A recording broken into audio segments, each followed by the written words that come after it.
तो उस वक़्त क्या सेक्युलरिज़्म बहुत स्ट्रॉन्ग थी? या फिर जो हिंदू हैं, उनको पता ही नहीं था कि हम क्या कर रहे हैं? या फिर हम सेक्युलरिज़्म के आड़ में इतने दब चुके थे कि हम अल्लाहू अकबर कूल मान रहे थे, लेकिन जय श्री राम जैसे आपने कहा कि तिलक नहीं लगाते थे हम, जय श्री राम नहीं बोलते थे। तो क्या इसमें फ़िल्मों का भी योगदान है? बहुत बड़ा योगदान है, फ़िल्मों का योगदान है।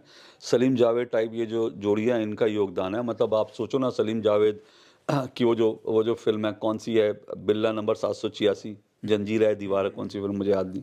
अब वो पूरा टाइम विजय जो है अमिताभ बच्चन नास्तिक है, लेकिन बिल्ला नंबर 786 वो उसके लिए सब कुछ हो जाता है और वो बिल्ला नंबर 786 को सीने पे लगा के घूमता है, मंदिर के चौखट पे जाके कहता है कि मैं तेरे दरवाजे कभी आऊँगा नहीं।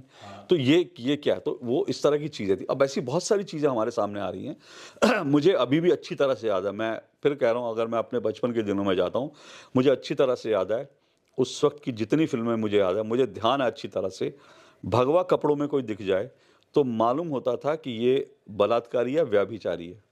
ये फ़िल्मों में उसमें दिखाते थे भगवा कपड़े पहन रखे हैं और मंदिर के अंदर कोई महिला जा रही है, उसके ऊपर बुरी नज़र रखे हुआ है, व्यभिचारी है, वो किसी को गलत बोलेगा, किसी को भड़काए। मतलब भगवा कपड़ों की ये धारणा बनी थी हिंदुस्तान में, और ये फ़िल्मों ने बनाई थी और यही और परसेप्शन जेएनयू के हर एक स्टूडेंट में है।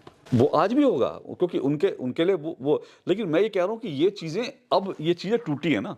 अब ठीक है, अब जिनके होगा वो हैं जो जिहादी किस्म के, उनका आप कुछ नहीं कर सकते। लेकिन आम जनमानस में ये एक धारणा थी, मेरी खुद की धारणा थी, तो मैं कैसे नहीं मानूँ बाकी। तो ये सेक्युलरिज़्म नहीं था, ये सूडो सेक्युलरिज़्म था। अब आप सोचिए ना, आज बांग्लादेश में जो हो रहा है, अब आप फिर वही बात आती है कि बांग्लादेश में जो हो रहा है, वहाँ से हिंदुओं को क्या सिचुएशन है पूरी दुनिया ने देखा। अब आप सोचिए, हमारी भारत भूमि, उसी का हिस्सा पाकिस्तान है, उसी का हिस्सा बांग्लादेश है। पहले पाकिस्तान, वो जो हमारा पूरा भारत था, अखंड भारत था, उसके उसके पाकिस्तान का जो हिस्सा था, वहाँ से हिंदू निकल गए, ख़त्म हो गए। यहाँ से हिंदू ख़त्म हो गए, कश्मीर से हिंदू ख़त्म हो गए। ये कौन-सा सेकुलरवाद है? तो अफ़गानिस्तान से बौद्ध खत्म हो अफ़गानिस्तान से ख़त्म हो गए, सिख कैसे अपने गुरु ग्रंथ साहब को सर पे लेके निकले। तो ये लोग जो है, ये सेकुलरवाद नहीं है, ये हिंदुओं को ख़त्म करने की साजिश है। सेकुलरिज़्म की आड़ में इस दुनिया से हिंदुओं को ख़त्म करने की साजिश रची गई। गांधी जी, मैं तो नहीं था, लेकिन गांधी जी चाहे हों, चाहे पंडित नेहरू हों, या उस समय का जो इतिहास है, मैं इतिहास का कोई स्टूडेंट नहीं हूँ, लेकिन अब बहुत सारी चीज़ें देखता हूँ। तो गांधी जी ने महिलाओं को, हिंदू महिलाओं का अगर बलात्कार हो रहा है तो शांति से चुप रहो। कोई मुस्लिम वो कर रहा है, उसका प्रतिकार, मतलब ये कैसे हो सकता है? तो मुझे ये सब चीज़ें नहीं समझ आती। तो इसलिए मैं कह रहा हूँ, सेकुलरिज़्म नहीं था। ये आप पूरी तरह से तुष्टीकरण, ये जिहादियों के सामने हथियार डालना था। जैसे जब भारत का बँटवारा हुआ, जिहादियों के सामने हथियार डाले ना, एक जिन्ना जिहादी था। आपने जिहादी के सामने हथियार डाल दिए, और वो किस वजह से डाले, वो एक अलग विषय हो सकता है कि आप लोग थक गए थे लड़ते-लड़ते। और आज़ादी की बहुत सारी कहानियाँ, बहुत सारे वर्जन हैं।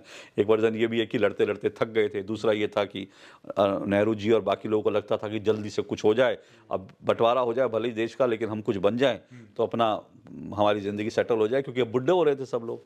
ये सारे वर्जन हैं। तो उन्होंने जिहादियों के सामने समर्पण किया, और वो जिहादियों के सामने समर्पण करने की प्रक्रिया लगातार चलती रही। इस देश में सेकुलरवाद के नाम पर कट्टरपंथी मुस्लिम, उनको पाला पोसा गया, जिहादियों को पाला पोसा गया, हिंदुओं को ख़त्म करने की साजिश रची गई। हिंदू ख़त्म हो रहे थे, वो तो ईश्वर की कृपा है कि भगवान का आशीर्वाद है, या फिर वक्त बदलता है। भारत में एक बार फिर से लोग अपने धर्म को लेकर, अपनी संस्कृति संस्कार को लेकर जागरूक हो रहे हैं, हिंदुत्व को लेकर जागरूक हो रहे हैं, तो वो लोग अब प्रतिकार करने लगे। तो इसलिए हम लोग सुरक्षित अब हैं, लेकिन अभी भी पूरी तरह से सुरक्षित तो मैं नहीं मानता, क्योंकि खतरा तो चारों तरफ से है। लेकिन आप ये मानते हैं कि जो पहले की परिस्थिति थी और आज की सुधार हो रहे हैं? किस सेंस में? जैसे पहले आपने माना कि पहले हम लोग भगवा कलर का कोई पहन कर आता उस सेंस में सुधार हो रहे हैं, चीज़ें बदल रही है, इसमें कोई दो राय नहीं। लेकिन अब देखिए, 90 के दशक से लेकर 2014 तक एक मूवमेंट चलाती है बीजेपी, संघ, आरएसएस, विश्व हिंदू परिषद। और वह अच्छी तरह से मैं जानता हूँ, वो पूरा मूवमेंट जो है वो राम मंदिर के लिए था, लेकिन साथ साथ उसके पीछे एक और सोच थी कि हिंदू संगठित हों। राम मंदिर को आज़ाद कराने के लिए, राम मंदिर को मुक्ति के लिए हिंदू संगठित हुआ। लेकिन ये 2019 तक की कहानी है ना। 19 के बाद क्या हुआ? 19 के बाद मॉडस ऑपरेंडी चेंज होगी जो भारत को तोड़ना चाहते हैं। अब वो जाति के नाम पर तोड़ रहे हैं। अब राहुल गांधी जो कर रहे हैं, पहले भी था मंडल कमांड। पहले भी था, लेकिन पहले क्या था, वो पहले भी तोड़ा। जाति तो चीज़ ऐसी जो हिंदुस्तान की राजनीति में हमेशा है, लेकिन हिंदुस्तान की राजनीति में जाति की राजनीति कौन करती थी? क्षेत्रीय पार्टियां करती थी। ठीक है, बड़ी पार्टियां क्या करती थी? बड़ी पार्टियां एक अम्ब्रेला बनाती थी जिसमें कई जातियां, और मुस्लिम ले लो, वो अपना अम्ब्रेला बनाती थी। वो इस तरह से ये नहीं सोचती, वो अपना अम्ब्रेला बनाने का सोचती थी। वो ये नहीं सोचती थी कि हिंदुओं को बांटना है, ऐसा नहीं सोचती थी।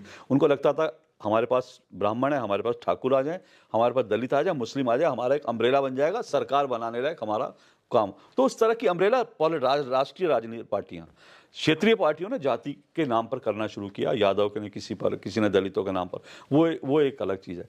अब ये जो इस वक्त जो है, अब राष्ट्रीय पार्टियां जातियों की बात नहीं करती थी।